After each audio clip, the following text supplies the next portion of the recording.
Vamos abrir as nossas Bíblias. Nós vamos ler primeiro Gálatas, capítulo 5, verso 1. E não sirvamos o pecado como escravos, porquanto quem morreu está justificado do pecado. Ora, se já morremos com Cristo, cremos que também com ele viveremos. Sabedores de que, havendo Cristo ressuscitado dentre os mortos, já não morre, a morte já não tem domínio sobre ele. Pois quanto a ter morrido de uma vez para sempre, morreu para o pecado. Mas quanto a viver, vive para Deus.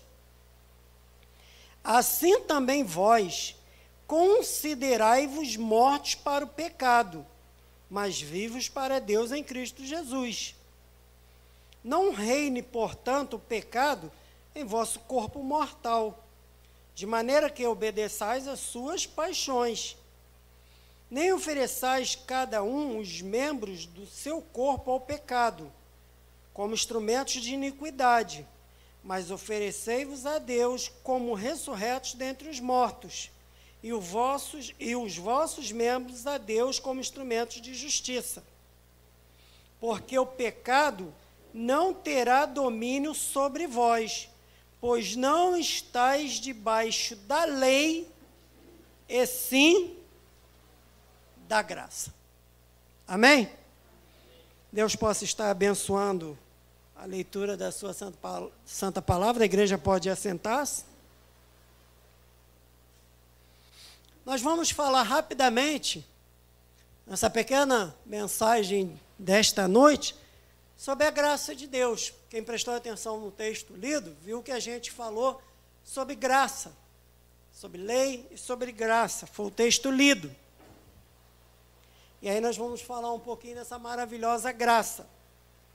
Ora, existia um problema no mundo que precisava de Deus para resolvê-lo.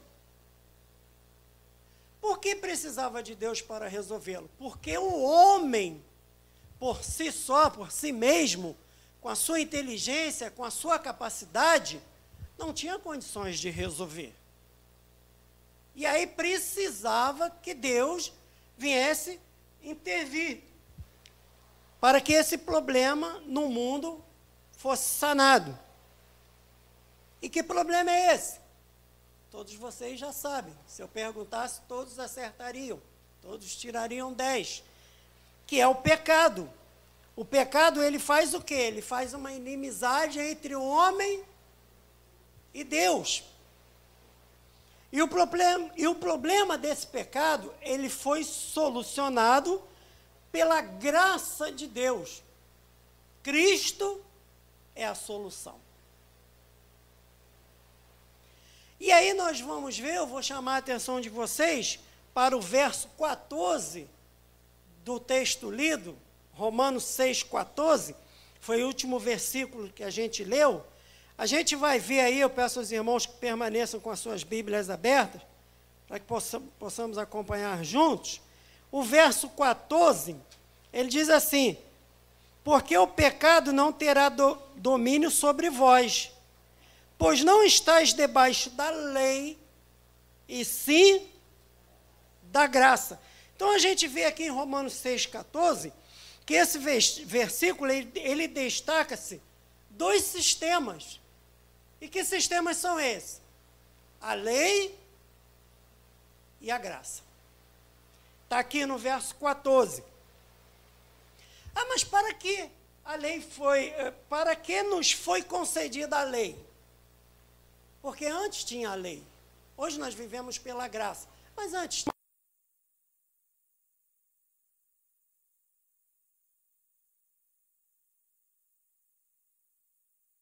uma revelação de Deus e a sua vontade àquele povo. A lei foi dada para ser uma revelação de Deus e sua vontade. Por quê? Porque a lei, ela fazia distinção do certo e do errado. A lei, ela fazia isso, foi criada para fazer a distinção do que era certo e do que era errado, do que se podia fazer, do que não se podia fazer. A lei, ela foi instituída por Deus porque o pecado, ele não é levado em conta se não houver a lei. O pecado, ele não é levado em conta se não houver a lei. Quer ver? Abram suas Bíblias lá em 1 João, capítulo 3, verso 4. 1 João,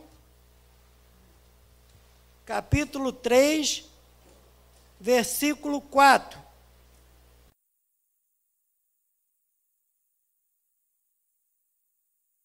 Todos acharam?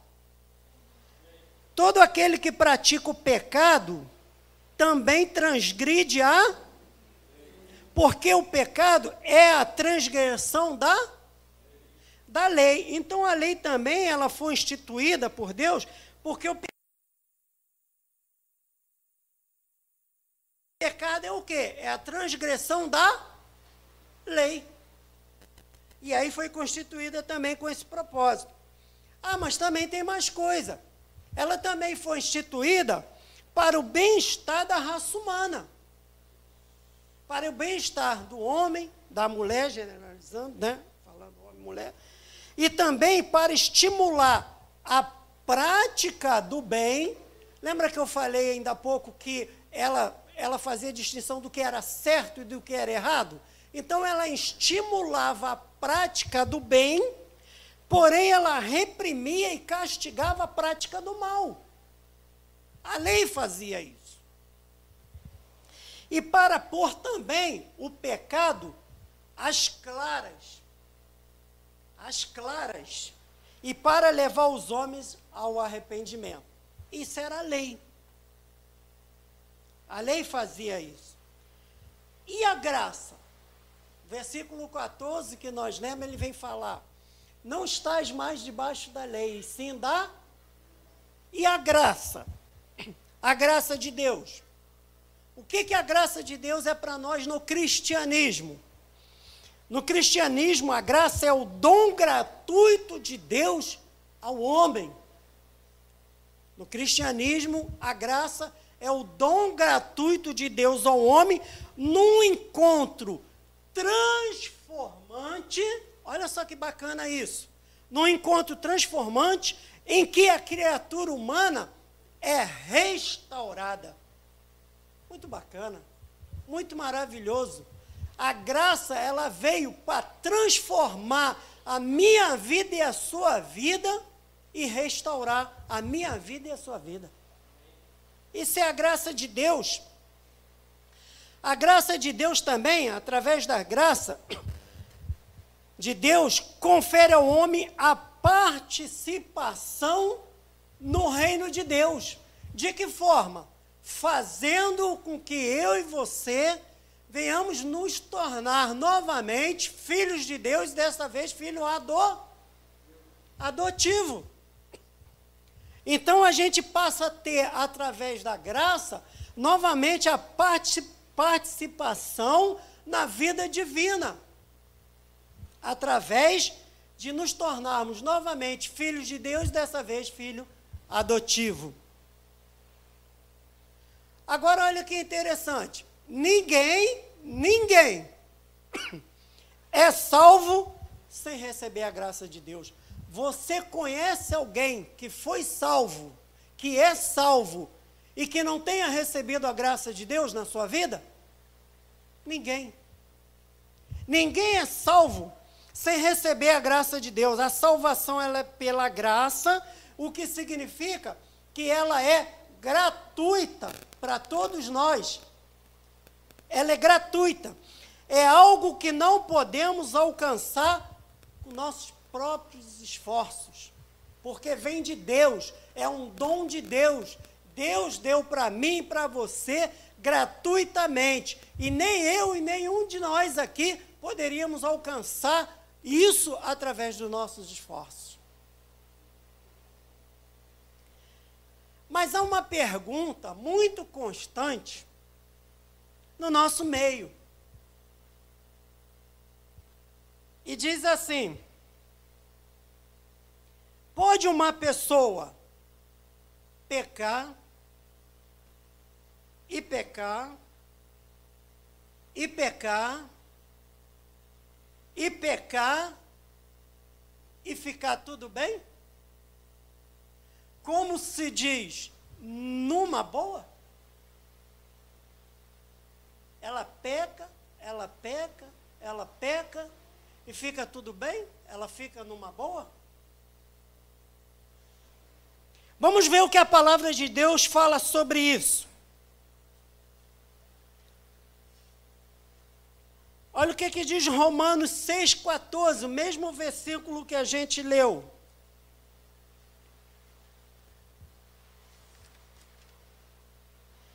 Porque o pecado não terá domínio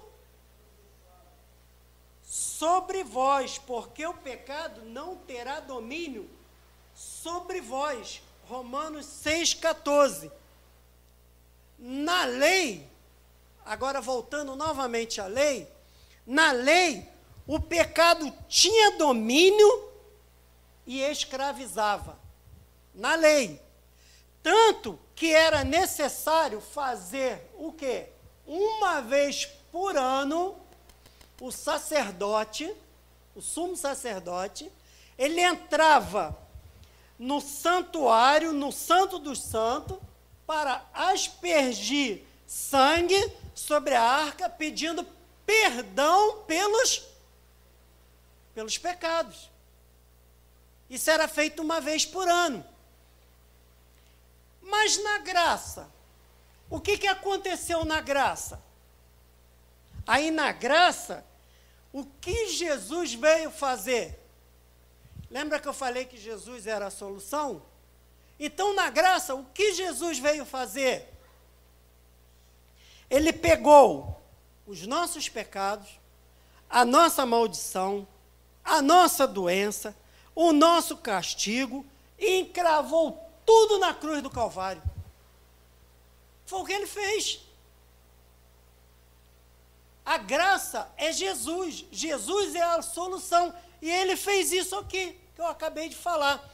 Só que isso aqui, depois que você toma conhecimento disso, depois que se conhece essa verdade, surge um problema na vida de muita gente.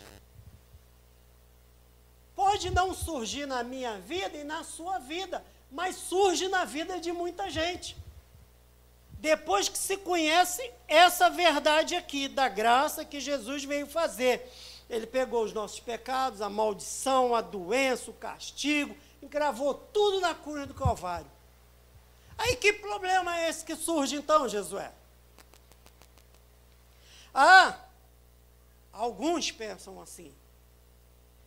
Já que é assim, podemos pecar à vontade, então. Já que é assim, eu posso pecar à vontade. Então, vamos continuar pecando para que a graça seja abundante. Olha que pensamento. Então eu vou pecar mais, porque eu peco, peço perdão a Deus, e cada vez mais que eu peco, cada vez mais que eu peço perdão, cada vez mais a graça de Deus é abundante na minha vida. Olha que coisa. E aí surge esse problema. Aí vamos ver o que Paulo responde. Romanos, o mesmo capítulo 6, só que agora o verso 1 e 2. O que diz no verso 1 e 2 de Romanos? Que diremos, pois? Permaneceremos no pecado para que seja a graça mais abundante? De modo nenhum. Como viveremos ainda no pecado, nós os que para ele morremos? Está respondendo. Paulo aqui, através do verso 1, verso 2. Como posso?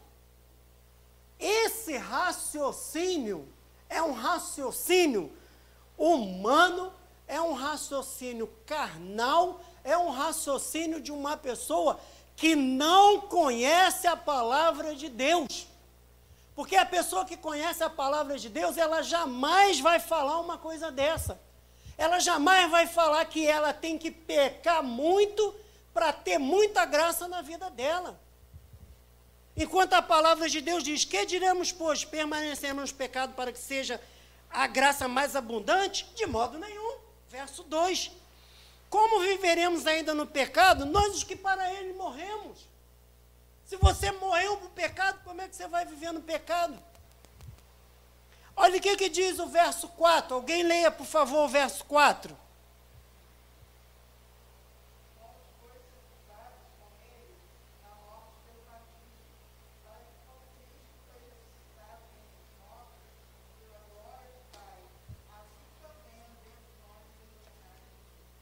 Ó, o finalzinho diz o quê?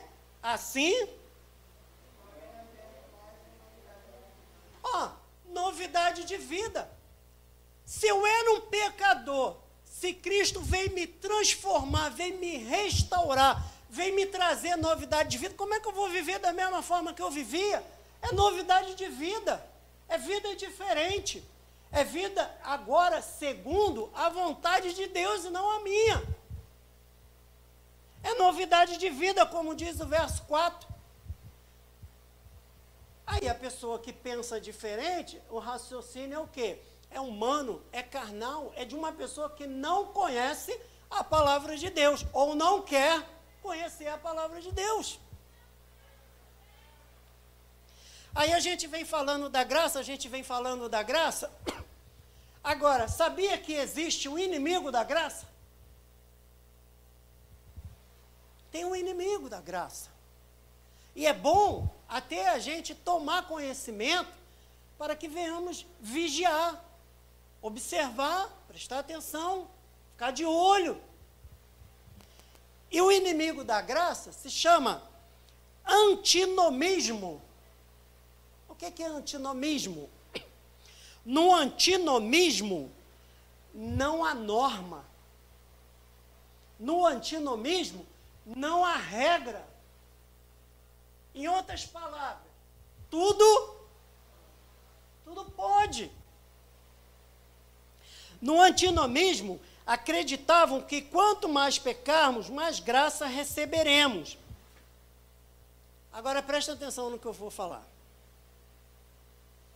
Infelizmente, o antinomismo tem sido aceito até mesmo dentro das igrejas evangélicas.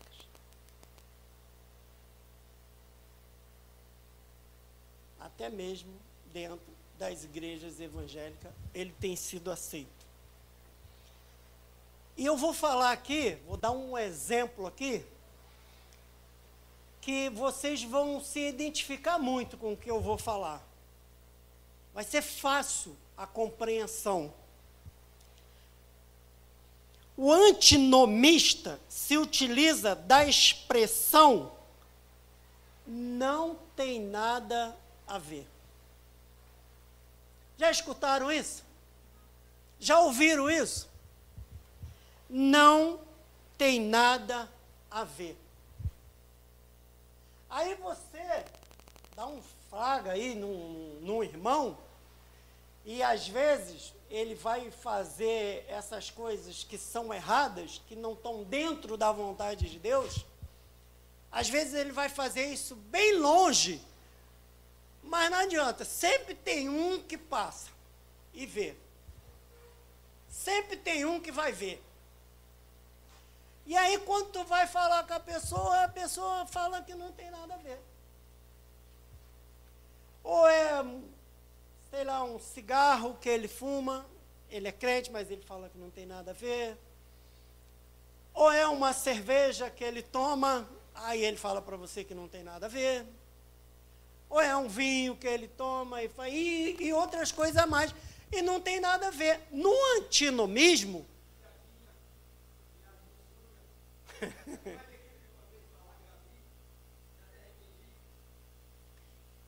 aí no antinomismo não tem regra, não tem norma.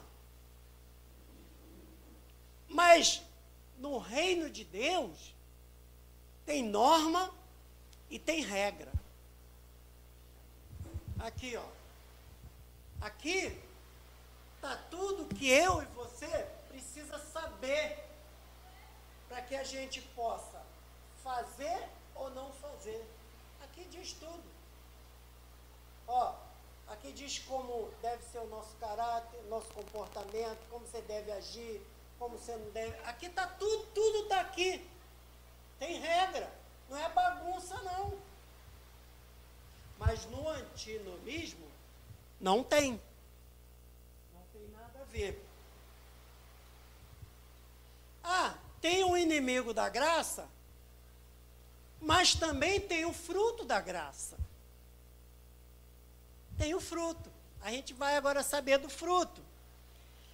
Vamos lá, lembra que o primeiro texto que foi lido foi Gálatas 5, verso 1? A gente vai lá para Gálatas 5, primeiro.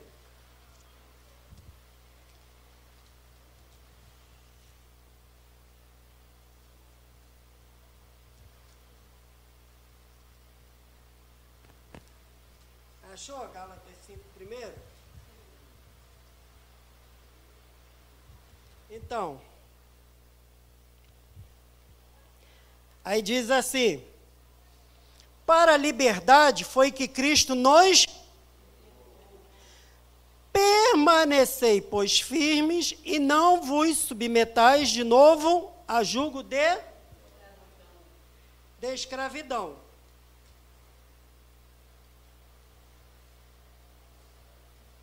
Então, qual é o fruto da graça? É a liberdade. A graça, ela é libertadora. Essa liberdade, ela é uma realidade na minha vida e na sua vida.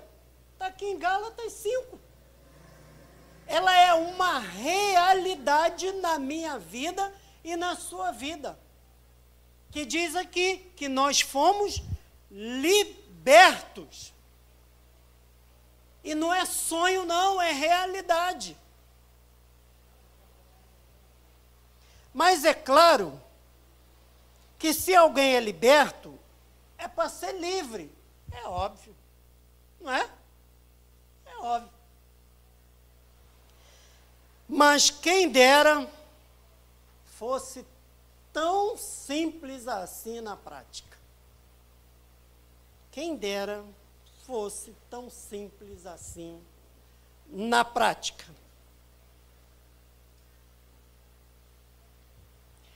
E aí o que me faz pensar? O que me faz me meditar nesse versículo 5 de Gálatas?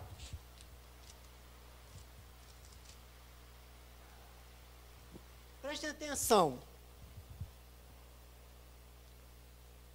Era realmente necessário Deus deixar escrito aqui, no versículo 1 de Gálatas, capítulo 5, Deus deixar escrito que somos livres e, imediatamente, depois dele falar isso, ele nos deixa um lembrete para não voltarmos para a escravidão. Era necessário, era realmente necessário Deus fazer isso, Deus deixar escrito isso. Para a liberdade foi que Cristo nos libertou, ó. Aí imediatamente depois ele diz: permanecei, pois, firmes, e não vos submetais de novo a jugo da escravidão. Era necessário? Era necessário. Era necessário. Sabe por que era necessário? Vamos pegar o exemplo da mulher de Ló, que todos vocês conhecem, a história, do início ao fim. E tendo uma coisa, Deus havia dado instruções claras, para fugir e não olhar para trás. Deus não tinha feito isso? Tinha. E as instruções da parte de Deus, elas foram instruções claras para a salvação da mulher de Ló. Mas aí o que aconteceu? Porém a mulher olhou para trás. Olhou para trás. Ah, mas por que ela olhou para trás? A gente pode imaginar muita coisa. Ah, talvez porque gostasse de lá, da onde ela vivia, lá da cidade. Talvez porque não quisesse sair de lá. Não sei, são inúmeras coisas que a gente pode falar. Mas o fato é, Deus libertou, mas ela queria voltar. Deus libertou, mas ela queria voltar. Quer ver um outro exemplo? O povo de Israel. Lembra quando Deus tirou o povo de Israel lá do Egito? O que aconteceu na primeira dificuldade que aquele povo teve? Começaram a murmurar, começaram a reclamar e queriam fazer o quê? Voltar para o Egito. Olha só, Deus liberta e eles queriam voltar. Aí a pergunta era necessário Deus falar que você está liberto e ao mesmo tempo falar, permaneçam firmes e não voltem ao jugo de escravidão? Era necessário Deus ter falado isso logo após falar que você era liberto? Era necessário. Por quê? Por causa disso. Olha quantos pararam no meio do caminho, não conseguiram prosseguir. Quantos param, quantos olham para trás, quantos regridem. Aí Deus não libertou? Libertou, mas Deus falou, ó, fiquem firmes para que vocês não voltem. Mas aí muitos querem voltar.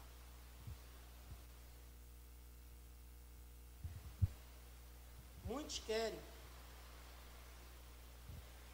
Preste atenção no que eu vou falar aqui agora. Se você se rebela e desobedece a Deus, é porque você escolhe fazer isso. Isso se dá porque você se permite desobedecer. É você quem decide rejeitar a vontade de Deus para buscar a sua própria. É você que escolhe, é você que decide. É você quem decide rejeitar a palavra de Deus. É você quem decide opor-se a Deus e a sua autoridade. É você. Quando eu falo é você, eu estou me incluindo também, tá? Quero que vocês entendam isso. Eu estou falando é você, mas eu estou como se eu estivesse sentado aí. É você quem decide desprezar o sangue de Jesus, que tornou possível você ter poder sobre o pecado e caminhar em desobediência a Deus. É você. É você. É você. É você que decide. É você que escolhe. Assim foi com o povo de Israel. Foi eles que decidiram, foi eles que escolheram. Assim foi com a mulher de Ló. Foi ela que escolheu, foi ela que decidiu. Mas Deus liberta.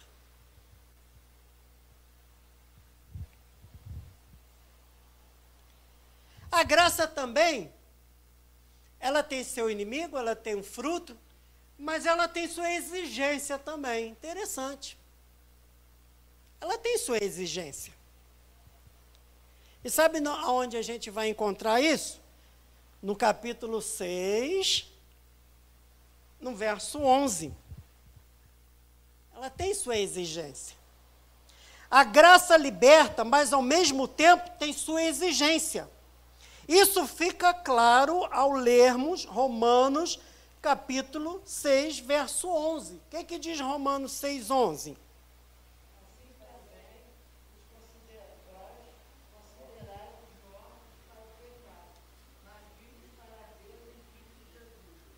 Ó, assim também vós considerai-vos mortos para o pecado. Olha a exigência aqui da graça.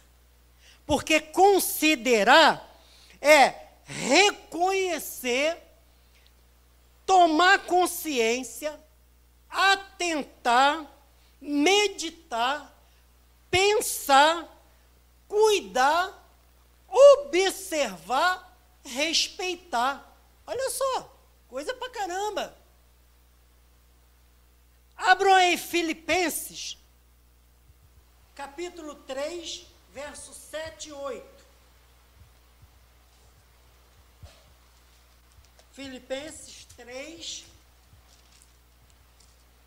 verso 7 e verso 8. Algum irmão ou irmã leia.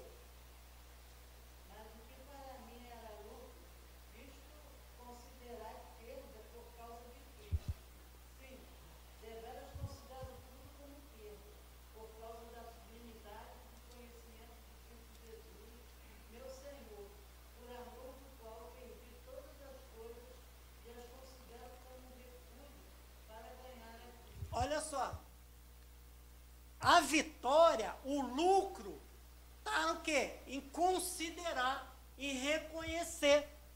Olha o que ele começa falando, mais do que para mim era lucro, isto considerei. Ó, o verso 8, sem deveras tudo como perda. Aí mais à frente ele vem falar de novo, ó, por amor do qual perdi todas as coisas e as considero como para ganhar Cristo. Aí o verso 11 lá do capítulo 6 de Romano, assim também vós, é um alerta para a igreja, para mim e para você, assim também vós considerai-vos mortos para o pecado, ou seja, reconheçam isso, tomem consciência disso, de maneira que obedeçais as suas... Não, eu pulei. Considerai-vos mortos para o pecado, mas vivos para Deus em Cristo Jesus.